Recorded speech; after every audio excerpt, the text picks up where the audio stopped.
জগৎ জীবকে জানতে হবে পাপ কি এবং জগৎ জীব কেন সহসায় পাপ থেকে মুক্তি পায় না। গৌর ভক্তবৃন্দ, শ্রীমদ্ ভগবদ গীতার গুণত্রয় বিভাগ যোগের 18 নম্বর শ্লোকে শ্রী ভগবান বললেন, ঊর্ধ্বং গচ্ছতি সত্যস্থা মধ্যে তিষ্ঠন্তি রাজসা জঘন্য গুণ বৃত্তিস্থা। শেষে বললেন ভগবান, অধো গচ্ছন্তি তামসা। এরপরে শ্রীমদ্ ভাগবত বললেন,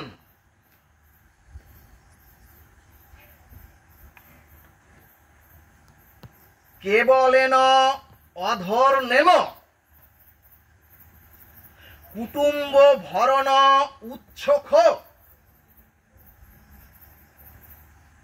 জাতি অন্ধ তামিশ্রং চরমং তমস পদম।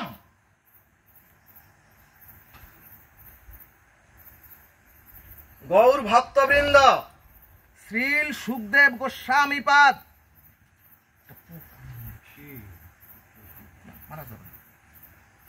গোস্বামীপাদ বললেন, যারা ধর্মকে পরিত্যাগ করে, যারা শাস্ত্রকে পরিত্যাগ করে, শুধু অভিমান আর দম্ভ নিয়ে এই চরাচরে অর্থ সঞ্চয় করেন এবং সেই অর্থ শুধু সংসারের স্ত্রী পুত্র পরিজন কুটুম্বের ভরণ পোষণের জন্য ব্যয় করেন,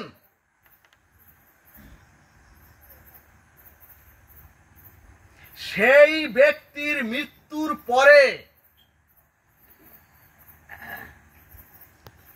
তিনি নরকের চরম স্থানে অর্থাৎ অন্ধ তামিশ্র নরকে পতিত হন।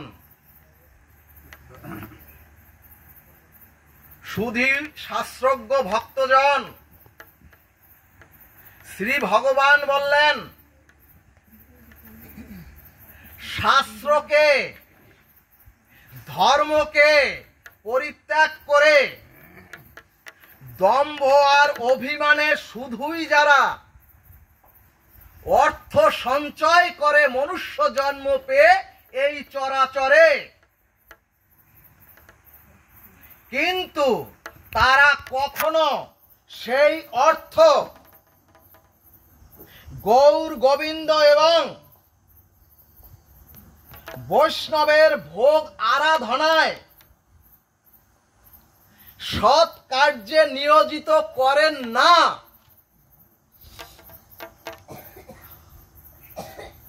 যারা এই চরাচরে মনুষ্য দেহ পেয়ে শুধুই স্ত্রী পুত্র আর আত্মীয় স্বজনের জন্য সেই অর্থ ব্যয় করেন,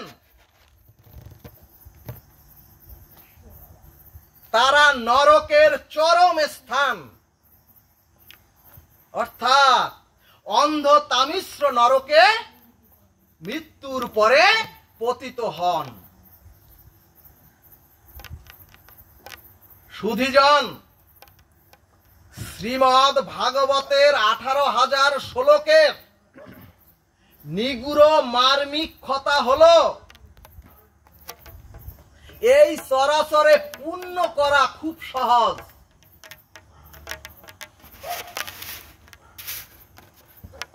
অর্থাৎ আপনারা দান ধ্যান তীর্থ ভ্রমণ এবং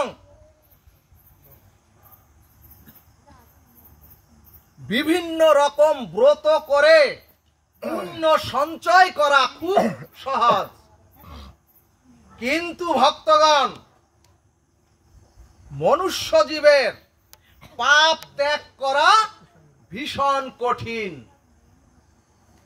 এখন প্রশ্ন আসবে, কেন পাপ ত্যাগ করা জীবের জন্য কঠিন? কেন পাপ ত্যাগ করা জীবের এত সহজ নয়? এই ক্ষেত্রে শ্রীমদ্ ভাগবত উত্তর দিলেন, পুণ্য কর্ম করতে মনুষ্য জীব স্বতন্ত্র। ভাগবত বললেন, পুণ্য কর্ম করতে চরাচরে এসে মনুষ্য জীব স্বতন্ত্র, কিন্তু পাপ পরিত্যাগ করতে মনুষ্য জীব পরতন্ত্র। মাগো, ভাগবত আসরও যদি ভালো না লাগে, নরকে গিয়েও শান্তি পাবা না।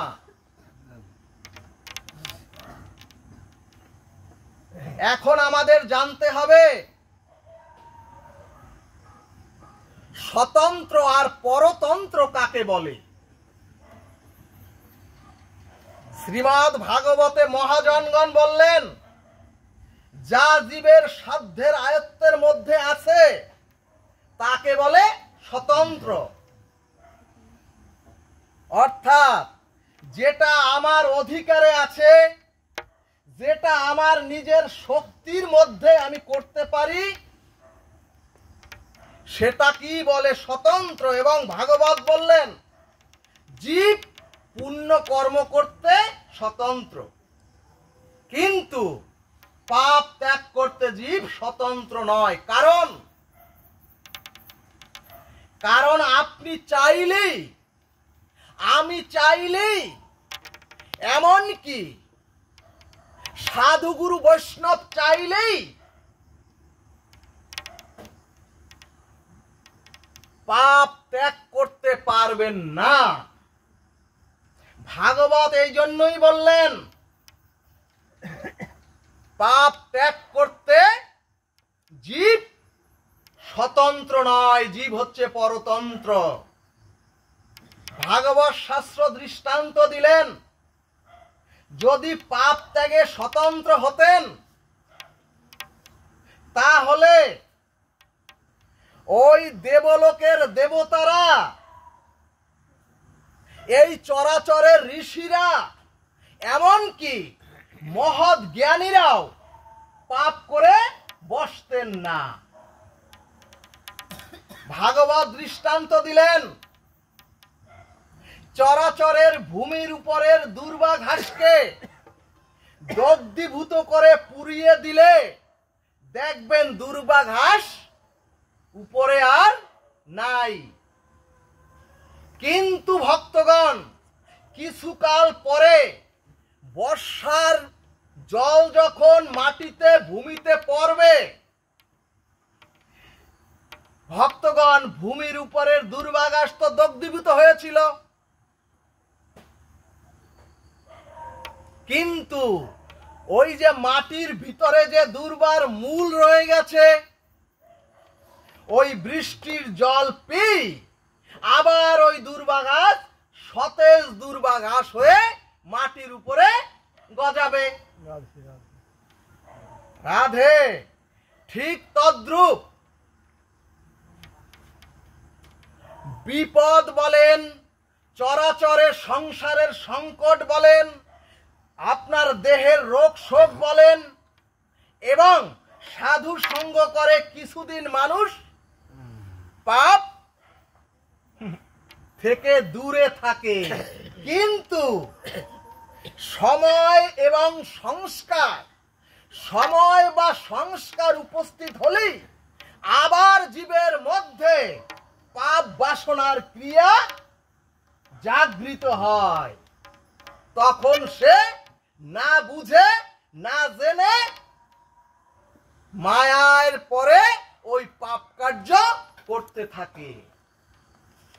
গৌর ভক্তবৃন্দ, এখন প্রশ্ন, এই পাপ ত্যাগ করতে জীব সমর্থ নয় কেন? শ্রীমদ্ ভাগবত আবার বললেন, আমরা এখানে যারা উপস্থিত হয়েছি প্রত্যেকেই বহু আগে প্রায় প্রত্যেকেই আমরা সদ্গুরুর দীক্ষা নিয়েছি। আমরা প্রত্যেকে একটু আধটু গৃহে দেখলাম গ্রন্থ নেড়ে চেড়েছি বা গ্রন্থের দুই একটি শ্লোক পড়েছি। আমরা নিয়মিত যে যার সঙ্গ করেন, কিন্তু নিয়মিত অন্তত একটু হরিনাম আমরা করি। হরি কথা অনেক আগের থেকেই শুনছেন, পাড়ায় মহল্লায় গ্রামে গ্রামে এত হরি কথা। কিন্তু ভাগবত সমীক্ষা করে বললেন, এবং আপনারা যারা এখানে উপস্থিত, আমাদের জীবন থেকে কেউ বলতে পারবেন না কারো জীবন থেকে, এমনকি আমি, কারো জীবন থেকে পাপ চলে গেছে। ভাগবত বললেন সূর্য উদিত হলে তো অন্ধকার দূর হবেই, এবং অন্ধকার দূর হতে আর বিলম্ব হওয়ার কথা নয়। গুহার মধ্যে যদি আগুন দিয়ে দেন, গুহার মধ্যে পোকামাকড় হিংস্র সাপও কিন্তু ওই গুহায় আর থাকবে না। কিন্তু ভাগবত বললেন, এত হৃদয়ে হরিনাম দিলেন, এত মনুষ্য জন্ম পেয়ে ভাগবত পাঠ শুনলেন, কি সুন্দর ভাবে কর্ণে সাজিয়ে গুছিয়ে সদ্গুরুর থেকে দীক্ষা নিলেন, তবুও পাপ যাচ্ছে না কেন? শ্রীমদ্ ভাগবত বললেন, পাপ তোমার ইচ্ছার চেষ্টায় অথবা পাপ জীবের চেষ্টায় যাবে না, কারণ পাপ ত্যাগ করার সামর্থ্য মনুষ্য জীবের নাই। কিন্তু আমাদের তো জানতে হবে, আমাদের তো জানতেই হবে জীবের পাপ ত্যাগ কিভাবে হবে। ভক্তগণ, আমরা তো জানি, এত শুনেছি, একবার কৃষ্ণ নামে যত পাপ হরে,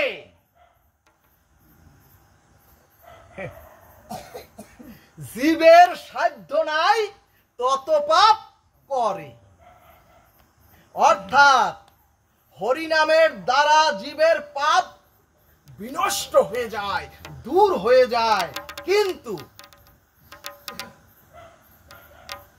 হরিনাম তো কতবার করছি, তবুও তো মলিন চিত্ত।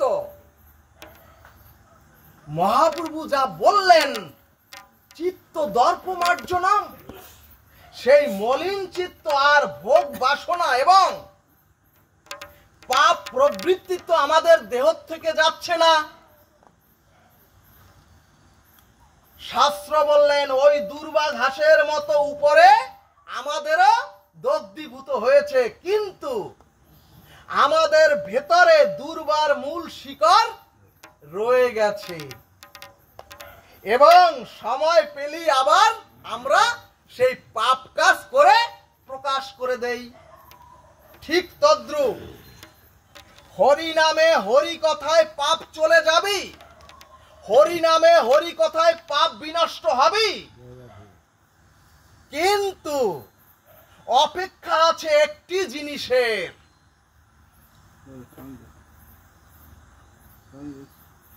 ভাগবত দৃষ্টান্ত দিলেন, মায়েরা উচ্ছিষ্ট থালা বাটি হাঁড়ি পাতিল পরিমার্জনের জন্য সকালে থালা বাসনে পরিষ্কার করার ডিটারজেন্ট বা সাবান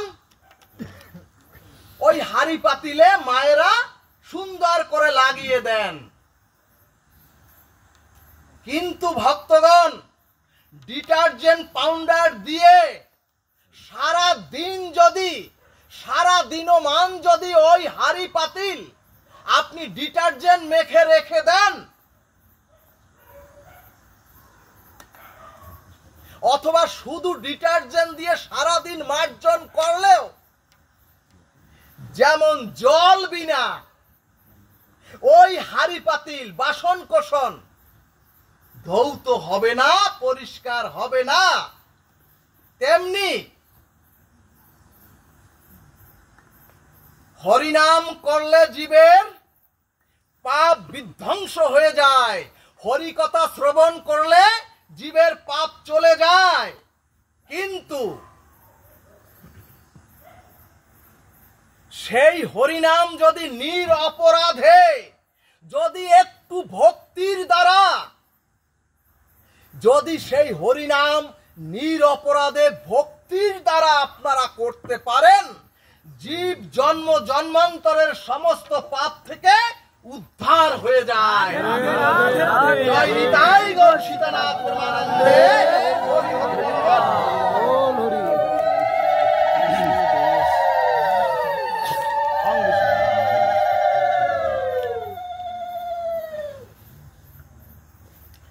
ভাগবত শাস্ত্র বলে দিলেন, পাত্র পরিমার্জনের জন্য ডিটারজেন্ট পাউডার দিয়ে ঘষলেও যেমন জল ছাড়া পরিষ্কার হয় না, ঠিক তদ্রূপ যদি হরিকথা হরি নামে, যদি এই হরিকথা আর হরি নামে, হরিকথায় বসলে ঘুম আসে কেন গো মা? হরিকথা বসলে এদিক ওদিক কেন তাকাবো? হরিকথায় বসলে বাড়ি কখন যাব কেন ঘড়ি দেখবো?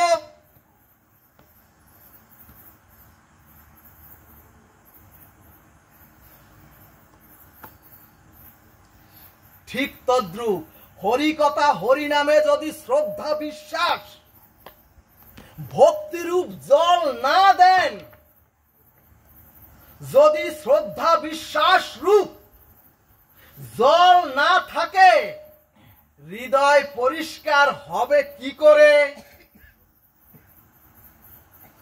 শাস্ত্র তো বলে দিয়েছেন, কোটি জন্ম যদি করো নাম সংকীর্তন, তবুও না মিলিবে ব্রজের নন্দের নন্দন, না মিলিবে কৃষ্ণ প্রেমধন। কারণ আমাদের অপরাধ তো থেকে যাচ্ছে, আমাদের পাপ থেকে যাচ্ছে, আমাদের শ্রদ্ধা ভক্তির অভাব থেকে যাচ্ছে। এজন্যই শাস্ত্রে পাপ বিনষ্ট করার, জীবের পাপ দূর করার মন্ত্র বলে দিলেন।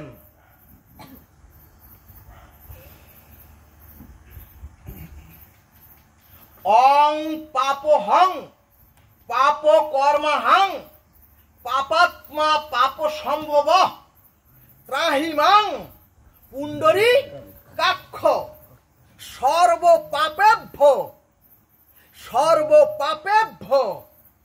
হর হরি।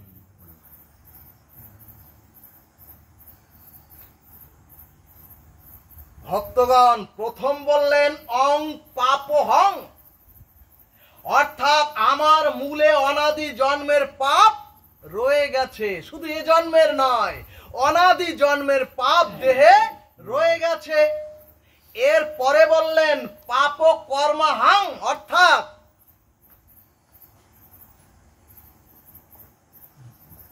আমরা শাস্ত্র না জেনে প্রতিনিয়ত পাপ কর্মই করি। এর পরে বললেন পাপাত্মা পাপ সম্ভব, অর্থাৎ আমার ভেতরের জীবাত্মাটা, আমার আপনাদের নয়, আমার ভিতরের পাপাত্মাটা, জীবাত্মাটা পাপময় হয়ে গেছে এবং আগামী জন্মে যে কর্ম করব সেটাও ওই পাপে ভরা। তাহলে এত পাপ কি করে শেষ হবে? আর পাপ না শেষ হলে তো জন্ম মৃত্যু জরা ব্যাধি রূপ অভিশাপ থেকে জীবের মুক্তি নাই।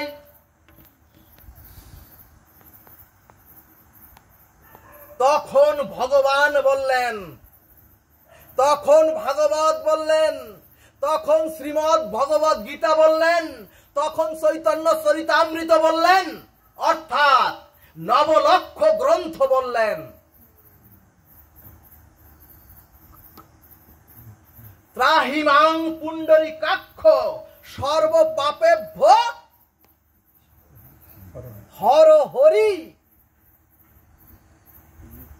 অর্থাৎ একমাত্র হরি, একমাত্র ওই হরি আপনার আমার নিরপরাধ ভজন আর ভক্তির দ্বারা, একমাত্র ওই হরি আমাদের আপনার সকলের পাপকে কর্ষণ করে হরণ করতে সক্ষম, একমাত্র ওই হরহরি। ভাগবত বললেন তবেই আপনার জীবনের পাপ শেষ হয়ে যাবে, তবেই আপনার জীবন থেকে সমস্ত পাপ ধূলিসাৎ হয়ে যাবে। বলো না গো রাধে রাধে। ভক্তগণ, তাহলে ভগবান যদি আপনার চিত্ত হতে অনাদিকালের পাপ হরণ করেন, তবেই সেই হরণ তখন সার্থক হবে, জীবের সমস্ত কিছুর থেকে জীব মুক্ত হয়ে যাবে। এখন প্রশ্ন, ওই সেই পাপ হরণ কখন করবেন হরি? এই ক্ষেত্রে ভাগবত বললেন, যখন আপনার ভক্তি শ্রদ্ধা, যখন আপনাদের ভক্তি শ্রদ্ধা সরলতা আর বিশ্বাস দিয়ে, সরলতা আর বিশ্বাস নিয়ে হৃদয়ে যখন হরি কথা শ্রবণ করবেন আর যখন হরিনাম করবেন। এখন প্রশ্ন আসবে, হরি শব্দের অর্থ কি?